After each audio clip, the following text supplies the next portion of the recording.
우리 이제 중화반응 양적관계 끝나고 두 번째 화학반응 종류인 산화환원반응 들어왔는데요. 산화환원반응 단어는 크게 세 가지 덩어리가 있다고 보시면 되는데, 너네 이전에 산소이동이랑 전자이동으로 산화환원반응 정의했잖아. 거기 하나 추가해서 산화환원반응의 정의를 살펴볼 거예요.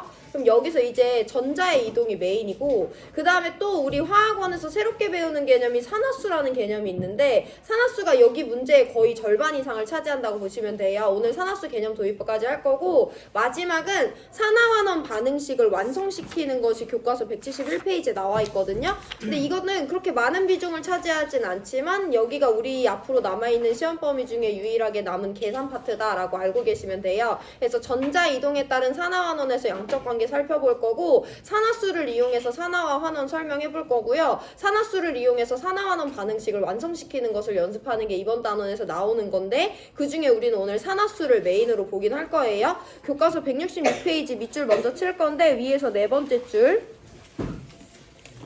어떤 물질이 전자를 잃는 것을 산화라고 한다. 그 줄 끝에 어떤 물질이 전자를 얻는 것을 환원이라고 한다라고 해서 전자의 이동으로 산화와 환원을 설명했는데, 우리 전자뿐만 아니라 이번 단원에서 나오는 산화와 환원 개념을 정의를 세 가지 방법으로 해볼 건데, 첫 번째 산소의 이동으로 산화환원 설명할 수 있고요. 두 번째 전자의 이동으로 산화환원 설명할 수 있고요. 세 번째는 이따가 살펴볼 건데, 산화수의 변화에 따라 산화환원 설명하면 이번 단원에서 산화환원 정의는 마무리됩니다. 자, 산소 얻었을 때 산화라고 하고요. 산소 잃었을 때 환원이라고 해요. 반대로 전자 잃었을 때 산화라고 하고요. 전자 얻었을 때 환원이라고 하죠. 그래서 교과서에 나와 있는 예시자료 하나 살펴볼 건데 167페이지에 나와 있어요. 이거 여러분들이 1학년 때도 봤던 예시자료일 건데, 뭐야? 파란 색깔이 없네? 얘들아, 여기 예시자료가 누가 나와 있냐면 여기 CuSO4라는 수용액을 준비했어. 그리고 얘를 가만히 냅두는 게 아니라 여기다가 직사각형의 예쁜 아연판을 하나 넣어놓대. 자, 근데 이때 지금 분필이 없는데 이 수용액은 푸른색이라고 사진 자료로 나와 있죠. 근데 얘네들은 아연을 담그고 나서 충분한 시간이 흘렀더니 이 수용액의 푸른색은 옅어졌고요. 아연 조각은 뭔가 조금 모양 변화가 생겼어요. 이렇게 아연 조각은 찌그러진 것처럼 보이고, 이 위에 좀 붉은 색깔 뭔가가 달라붙어 있어요. 이 결과를 한번 해석해 보면서 전자 이동에 따른 산화 환원 그리고 반응식에 대해서 도입하고 넘어갈 건데, 이 용액에 대해서 각각 먼저 해석해 보면 이번 단원에서 중요한 포인트를 지금 간단하게 짚어볼게. 아연은 내가 아연 혼자 있는 물질로 넣어줬어. 전자 버릴 데가 없었거든요. 그래서 아연은 원자 상태라고 내가 설명을 해볼게. 그럼 여기 있는 구리는 뭐냐면, 구리 금속인데 황이랑 산소라는 비금속으로 결합했으니까 얘네 무슨 결합 물질이야? 이온 결합 물질이에요. 이온 결합 물질에서는 액체 상태일 때 양이온과 음이온이 자유롭게 돌아다니죠. 그래서 이 용액 안에는 구리 2+와 SO4 2-가 자유롭게 돌아다니고 있어요. 그럼 이 용액에서 구리는 무슨 상태냐면 이온 상태야. 두 가지 종류의 금속을 가지고 실험을 하는데, 구리는 양이온 상태고 아연은 원자 상태로 있는 거예요. 이때 이 수용액이 푸른 이유는 구리 양이온이 푸른색이기 때문이야. 근데 시간이 흘렀대. 그랬더니 이 수용액의 푸른색이 어떻게 됐어? 옅어졌어. 그 말은 수용액 중에 구리 2+의 양이 변했다는 거잖아. 푸른색이 진하게 바뀌었으니까. 푸른색이 옅어졌으니까 구리 2+는 양이 줄어든 거야, 수용액 안에서. 그렇게 직관적으로 해석해 주시면 되고, 여기 아연 조각이 되게 찌그러져 있는데, 아연이 아마 조금, 원래 내가 직사각형 예쁜 걸 넣어줬는데 아연이 줄어들면서 모양이 바뀌었고요. 더 중요한 포인트는 여기 빨간 색깔, 갈색깔 덩어리가 달라붙었어. 구리가 원자 상태일 때 붉은색이거든요. 그래서 여기 구리 원자가 생겨났다고 봐주시면 돼요. 그래서 구리 2+가 없어지고 구리 원자가 생겨나고 있고요. 이 자료에선 분명히 짚어내기 어려울 수 있지만 아연은 지금 판때기가 작아졌어요. 그래서 아연은 양이 줄어들고 있다라고 봐주면 돼요.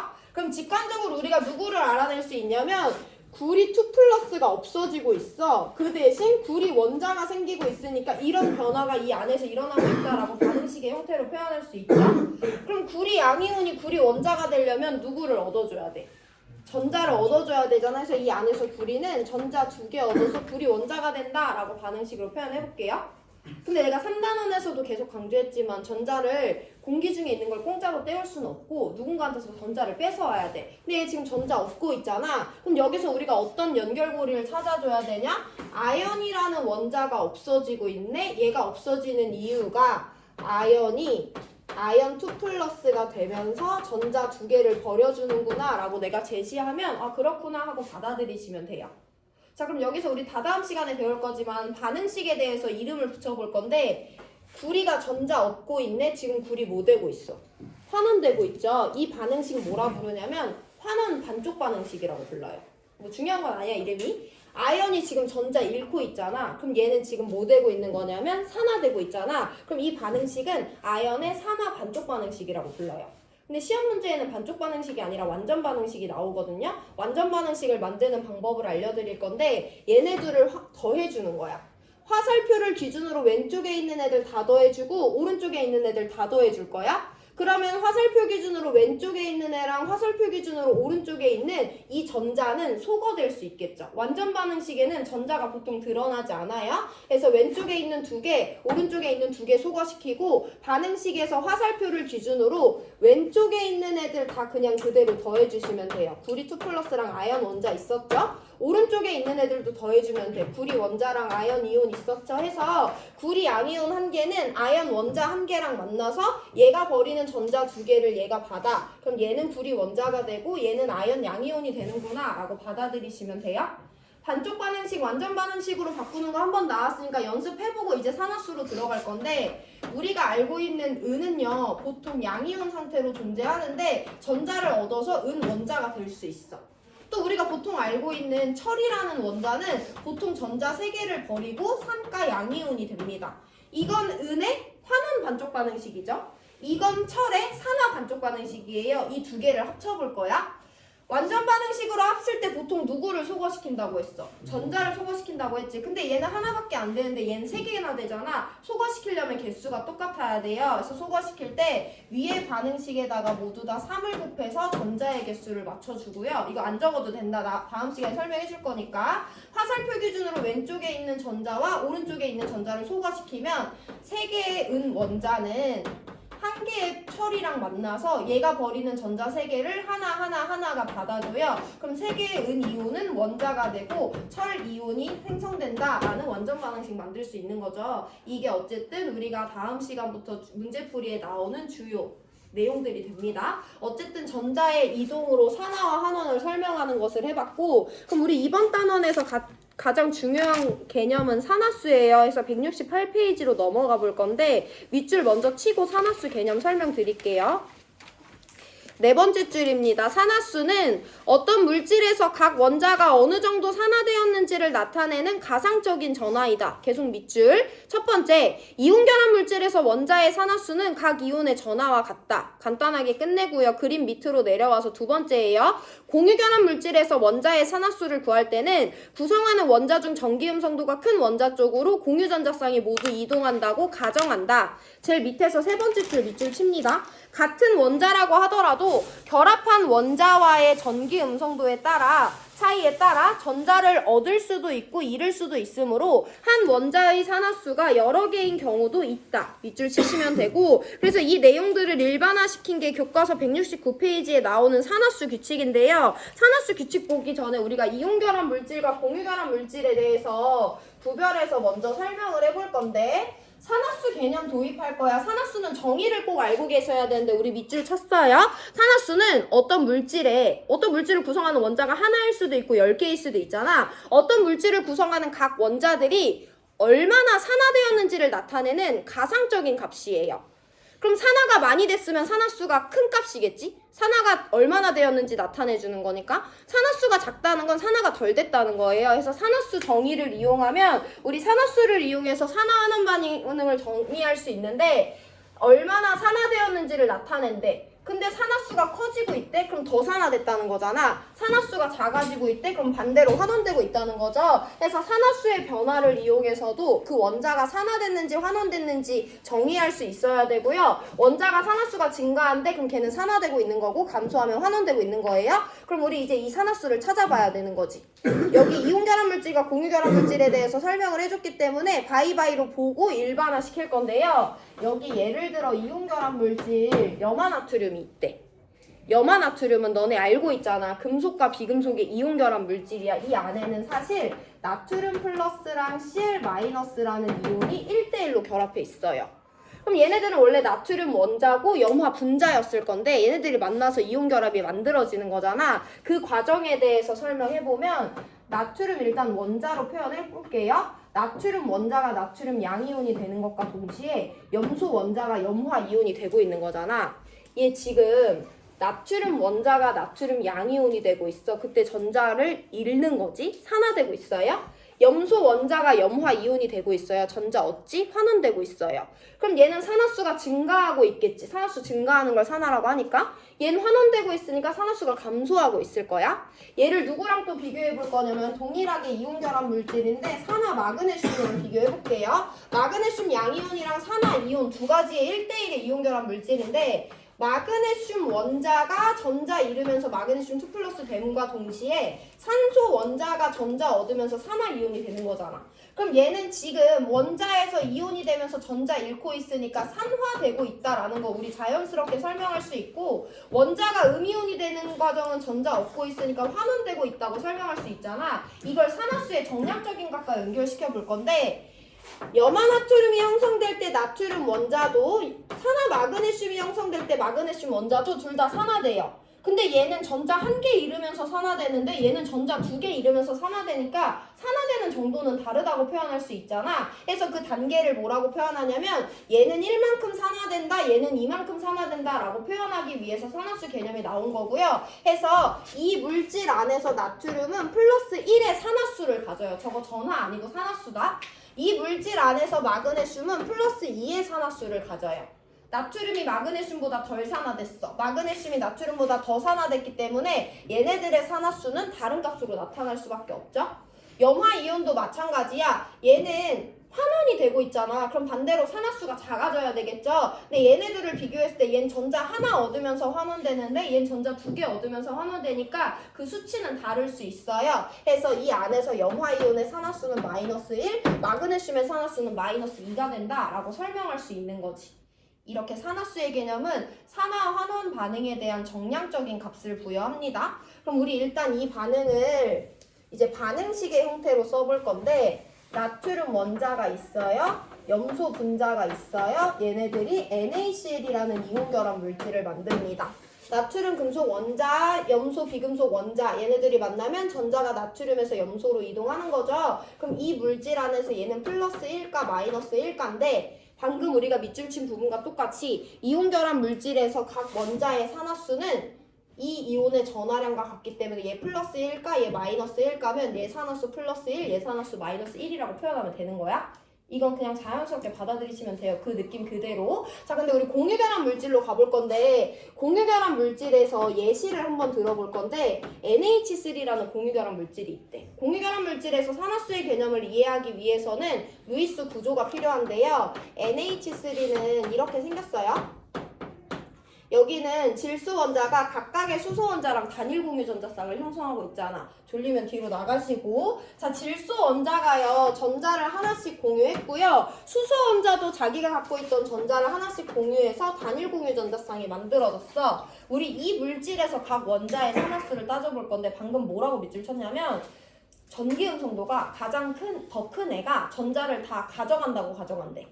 얘는 가상적인 전하량이니까 무슨 말이냐면 질소가 얘한테 하나, 얘한테 하나, 얘한테 하나 전자를 공유해주면서 3개 공유받고 있잖아. 근데 그래서 우리는 얘는 부분적인 음전화, 부분적인 양전화를 띈다고 3단원에서 설명을 했죠. 근데 지금은 산화수를 따지고 있는 건데 전기음 성도가 큰 애가 전자를 다 가져간다고 가정하면 질소가 수소보다 전기음 성도가 크거든요.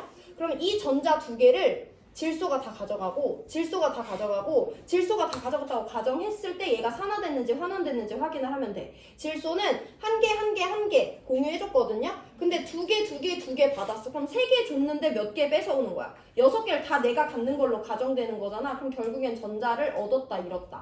얻었다 몇 개 얻었다 3개 얻었다고 가정되는 거죠. 전자를 얻었으니까 환원된 거야. 산화수가 감소하는 건데 3개만큼 얻었기 때문에 이 물질 안에서 질소의 산화수는 마이너스 3이 된다 라고 설명해 주시면 돼요. 자, 그럼 이제 수소 입장에서도 볼 건데 하나 기여했어 각각 애들이. 근데 얘가 얘보다 전기음성도가 작잖아. 그럼 이거 뺏긴다고 가정되면 하나 줬는데 내가 갖고 있는 거 아무것도 없네. 수소는 전자를 뺏긴 거야. 몇 개 뺏겼냐면 1개. 뺏겼으니까 더 산화돼요. 산화수가 양의 값이고요. 그래서 전자 하나씩 뺏겼으니까 이 NH3라는 분자, 공유결합 물질 안에서 질소는 마이너스 3, 각각의 수소 원자는 플러스 1의 산화수를 가진다라고 설명하실 수 있도록 생각해보시고, 한 가지 더 예시 들고 우리 산화수로 넘어가서 일반화 시켜볼 건데, CO2라는 분자가 있어요. 탄소가 산소랑 이중결합하고 있는 분자예요. 여기 공유결합 2개 있죠. 탄소가 산소한테 2개 공유해주고 2개 공유해줬고, 그러면서 왼쪽 산소로부터 2개 받고 오른쪽 산소로부터 2개 받은 거잖아. 이 물질 안에서 우리 산화수를 따져볼 건데, 공유결합 물질에서 산화수는 전기음성도가 큰 애가 다 가져간다고 가정해. 그럼 이 산소는 2개 줬는데 얘한테 2개 받은 건데 같이 갖고 있는 거긴 한데 이걸 전기음성도 센 산소가 다 가져간다고 가정하는 거야. 그럼 전자 2개 주고 4개 받아왔으니까 전자 결과적으로 2개 얻은 거죠. 환원된 거니까 얘의 산화수는 마이너스 2다. 얘도 똑같이 마이너스 2다 라고 설명하실 수 있으면 되고요. 탄소는 2개, 4개 줬는데 다 뺏겼어 해서 얘 산화수는 플러스 4가 된다라는 거 설명하시면 돼요. 자, 우리 그러면 이제 NH3가 생성되는 반응을 이용해서 한번 살펴볼 건데, NH3는요 질소 분자랑 수소 분자가 만나서 2개의 NH3 분자가 생성돼요. 얘네들의 산화수를 정확하게 설명하기 위해서 일단은 여기 등장하는 모든 분자들의 루이스 구조를 한번 그려볼 거고,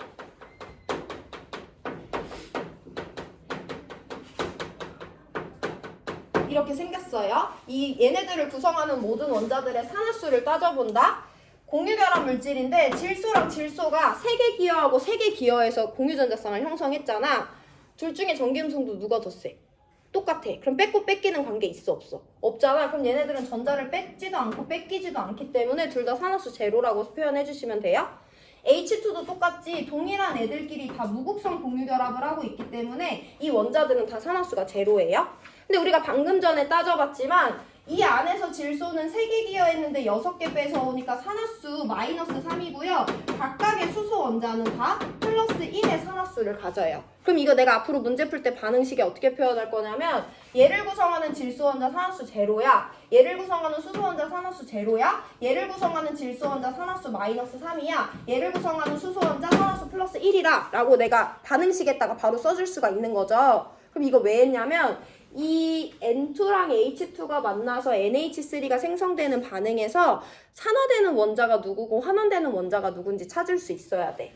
이 반응식을 보면요, 질소 원자는 반응 전에 산화수가 다 얼마였어? 0이었어. 근데 반응하고 났더니 마이너스 3이 되고 있네. 얘 산화수 감소하고 있잖아요. 이 반응에서 질소는 환원되고 있다라고 설명하는 게 우리의 최종 목표예요.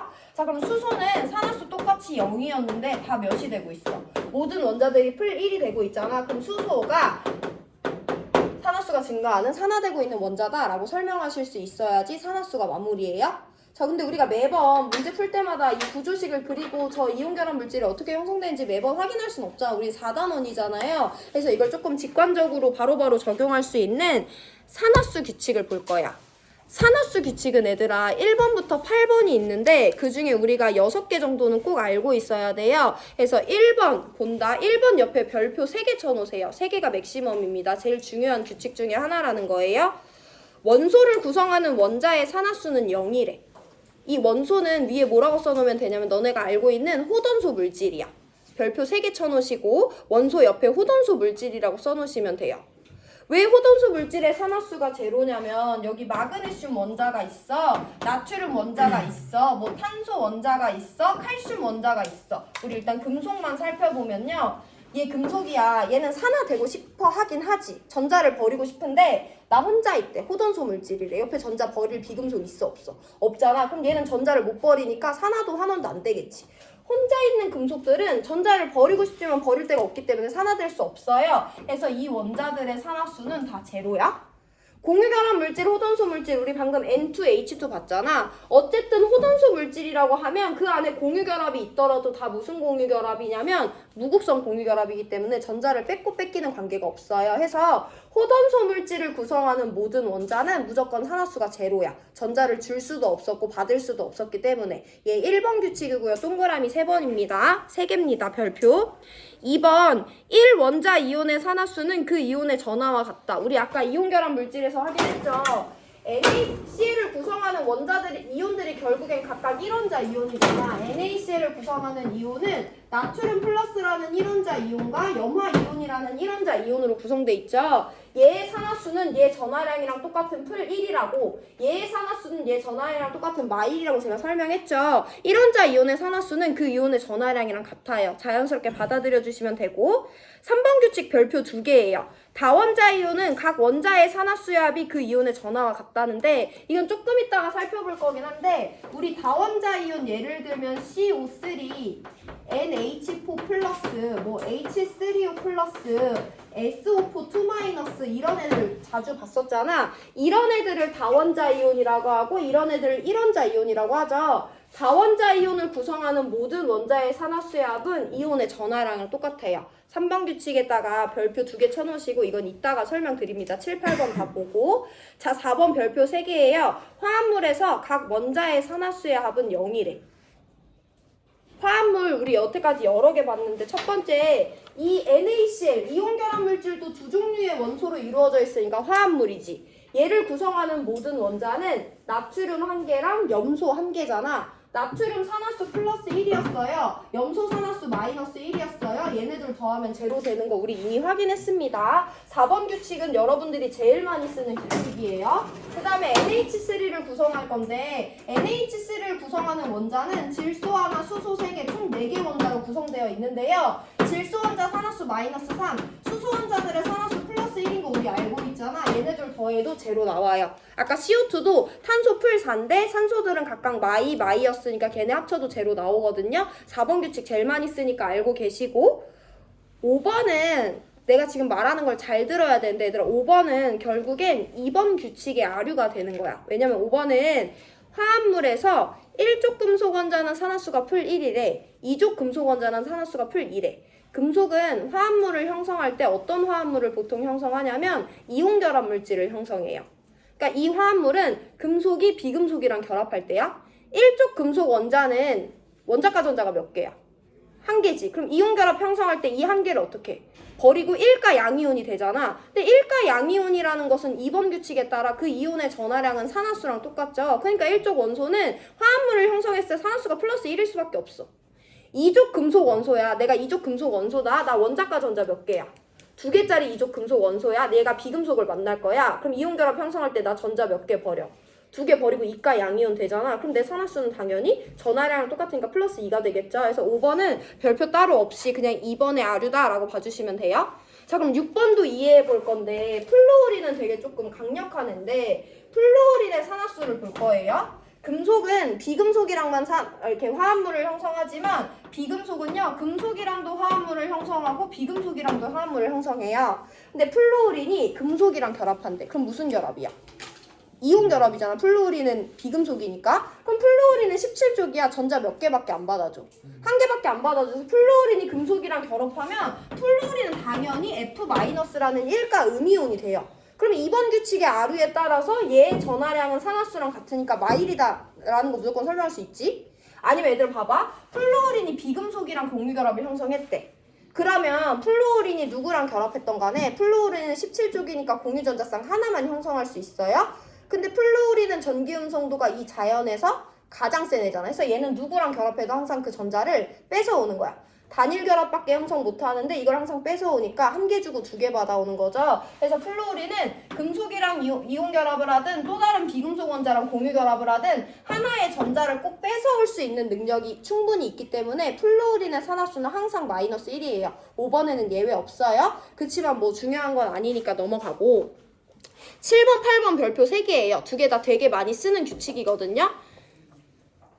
화합물에서 수소의 산화수는 플러스 1이래. 이건 6번이랑 이해하는 맥락이 똑같은데 수소는 보통 공유결합을 형성하는데 내가 3단원에서 계속 강조했다. 수소는 비금속 중에 전기음성도가 가장 낮은 원소예요. 그러니까 얘는 원자과 전자가 하나밖에 없으니까 항상 단일 공유 전자쌍을 형성하는데 이걸 맨날 뺏기는 거잖아. 비금속이랑 결합하면. 그러니까 얘는 항상 플러스 1의 산화수를 가질 수밖에 없지. 근데 거기 예외가 나와 있어. 7, 8번은 예외가 있어요. 수소는 그래도 명색이 비금속이야. 그래서 금속이랑 결합할 땐 전자를 받아주거든요. 그땐 1가 음이온이 되기 때문에 그땐 마 1의 산화수를 가지긴 하는데 이건 문제 풀 때 설명드릴 거고 거의 다 끝났으니까 졸려도 좀만 참아보시고 8번이에요. 화합물에서 산소의 산화수는 마 1에. 이것도 예외가 있긴 한데 이것도 설명을 해볼게요. 산소가 금속이랑 결합을 형성해. 그럼 얘는 16쪽이니까 전자 2개 받아주고 항상 O2-가 되니까 산화수 마 2가 되겠지. 아니면 산소가 다른 애들이랑 공유결합을 형성해. 그럼 산소도 나름 서열이 높은 게 이 자연상에서 전기음성도가 2번째로 높은 애예요. 얘는 원자과 전자가 6개이기 때문에 누구랑 이중 공유결합을 형성하든 단일 공유결합을 2개 형성하든 항상 주변에 공유전자상 2개가 있거든? 근데 대부분의 애들은 산소보다 전기음성도가 낮기 때문에 2개 뺏어오고 2개 다 뺏어와요. 그래서 산소는 공유결합을 형성했을 때도 보통 뺏어오기 때문에 보통 마 2의 산화수를 가져. 그럼 당연히 예외가 있겠지. 누구랑 결합했을 때는. 얘보다 센 플루오린이랑 결합했을 때는 전자를 뺏기기 때문에 그땐 당연히 8번에 예외가 되는 거예요. 그리고 과산화물은 제가 다음번에 설명드립니다. 그럼 그 이제 1번부터 8번까지 다 봤고 그 밑에 밑줄 한번 쳐볼 건데 화학 반응이 일어날 때 어떤 원자의 산화수가 증가하면 전자를 잃은 것이므로 산화된 것이고 산화수가 감소하면 전자를 얻은 것이므로 환원된 것이다 라고 설명 이해해보시고 다음 페이지에 넘어가서 밑줄 치고 설명드립니다. 산화와 환원은 항상 동시에 일어나. 이건 이미 1학년 때 배웠어. 누가 산소를 얻으면 누군 산소를 잃어줘야 돼. 누가 전자를 잃으면 누군가 전자를 받아줘야 돼. 그리고 여기 반응식에서 봤지만 누가 산화수가 증가하면 누군가 산화수가 감소합니다. 그래서 산화와 환원은 항상 동시에 일어나요. 그래서 산화수가 증가하여 산화되는 물질이 있으면 산화수가 감소하여 환원되는 물질도 당연히 있다. 산화환원 반응에서 산화되는 물질은 내가 산화되려면 봐봐 얘들아 나 산소를 얻어야 되지. 그럼 옆에 있는 애한테 산소 뺏어와야 돼? 나 전자를 잃어야 되지. 그럼 옆에 있는 애한테 전자 버려야 돼? 난 산화수가 증가해야 되지. 그럼 옆에 있는 애는 감소해야 돼. 그럼 내가 산화되려면 내 옆에 있는 애는 무조건 환원돼야 되잖아. 그럼 나는 내가 산화되면서 옆에 있는 애 환원시키니까 환원제야. 소화제 할 때 소화시키는 약을 소화제라고 하죠. 환원제는 옆에 있는 애를 환원시키는 애야. 산화환원은 동시에 일어나죠. 내가 예를 들어서 환원된대. 산소를 잃으면서 환원돼. 그럼 내 옆에 있는 애가 산소 받아줘야 되니까 옆에 있는 애 산화되겠지? 내가 전자를 얻으면서 환원된대. 그럼 옆에 있는 애한테 전자 뺏어와야 되니까 옆에 있는 애는 산화되겠지? 산화수 감소하면서 환원된대. 그럼 옆에 있는 애 증가해줘야 되니까 옆에 있는 애는 산화되잖아. 그래서 내가 환원된다는 건 난 옆에 있는 애를 산화시키는 산화제의 역할을 한다는 거랑 같은 말이에요.